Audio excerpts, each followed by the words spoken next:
আমি রাশেদ খান আজকে বিএনপিতে যোগদান করেছি।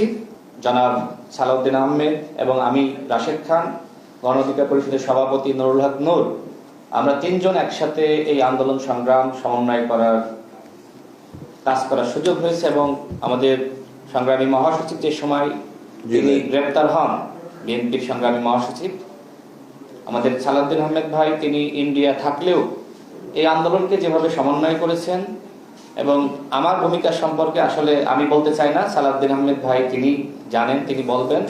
আমি এতটুকু বলতে চাই,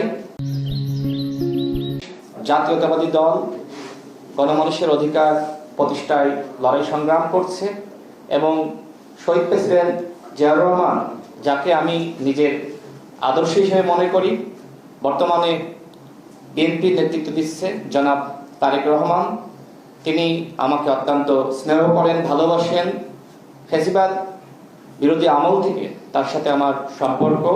আমি মনে করি নতুন বাংলাদেশ গঠনে তার নেতৃত্ব দেশ এবং জনগণের জন্য অত্যন্ত প্রয়োজন। আমি বিশ্বাস করি সংস্কার, বিচার এবং সুষ্ঠু নির্বাচনের ক্ষেত্রে জনাব তারেক রহমান গুরুত্বপূর্ণ ভূমিকা রাখবেন। আমি রাশেদ খান আজকে বিএনপিতে যোগদান করেছি এবং জনাব তারেক রহমানের নেতৃত্বে ইনশাআল্লাহ দেশ এবং জনগণের জন্য সংগ্রাম করে যাব, কাজ করে যাব। আসসালামু আলাইকুম। সালাউদ্দিন সাহেব কিছু বলবেন? আমি তো বলেছি, বলেন।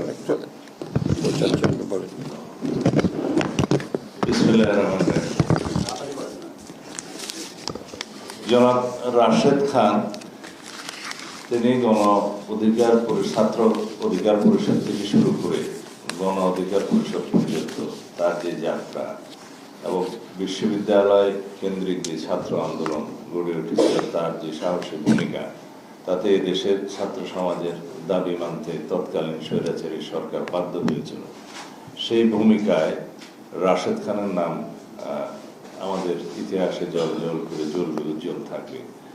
গণ অধিকার পরিষদের সভাপতি নুরুল হক নূর এবং রাশেদ খান বিগত 24-এর ছাত্র গণ অভ্যুত্থানে যে সাহসী ভূমিকা রেখেছে তা আমি জানি, তার মুখেও শুনেছেন, এবং তারা জীবন বাজি রেখে অনেক পদক্ষেপ নিয়েছিল ফ্যাসিবাদ বিরোধী গণতান্ত্রিক আন্দোলনে ফ্যাসিবাদকে হটানোর জন্য। সেই অবদান ইতিহাসে লিপিবদ্ধ থাকবে। আমরা চাই বর্তমান নতুন প্রজন্মের এরকম আরো অনেক সাবেক ছাত্রনেতা যারা এখনো বয়সে তরুণ, তারা জাতি বিনির্মাণে সঠিকভাবে পদক্ষেপ নিতে পারুক এবং সেই জন্য তাদেরকে জাতীয় সংসদ থেকে শুরু করে সমাজের, রাষ্ট্রের বিভিন্ন স্তরে তারা প্রতিষ্ঠিত হোক, সেটা আমাদের কামনা। আমরা আগেও বলেছি অনেকবার, আগামীর বাংলাদেশ হবে মেধাভিত্তিক, জ্ঞান নির্ভর, প্রযুক্তি নির্ভর বাংলাদেশ, এবং সেই ক্ষেত্রে এই স্লোগানকেই শুধু স্লোগানের মধ্যে না রেখে কার্যকরভাবে আমরা যাতে এই তারুণ্যের ভাবনাকে ধারণ করতে পারি এবং মেধা ও প্রযুক্তি নির্ভর, জ্ঞান নির্ভর বাংলাদেশ গড়তে পারি, সেই লক্ষ্যেই আমরা রাশেদ খানকে আমরা স্বাগতম জানাচ্ছি, অভিনন্দন জানাই আজকে তার এই সিদ্ধান্ত। আশা করি রাশেদ খান জনসমর্থন নিয়ে জাতীয় সংসদে প্রতিনিধিত্ব করতে পারবেন ইনশাআল্লাহ। তো সেই ক্ষেত্রে তার ভূমিকা আগামীর বাংলাদেশে সর্বক্ষেত্রে ব্যাপকভাবে অবদান রাখতে পারবে বলে আমার মনে হয়। আবারও স্বাগত জানাই জনাব রাশেদ খান।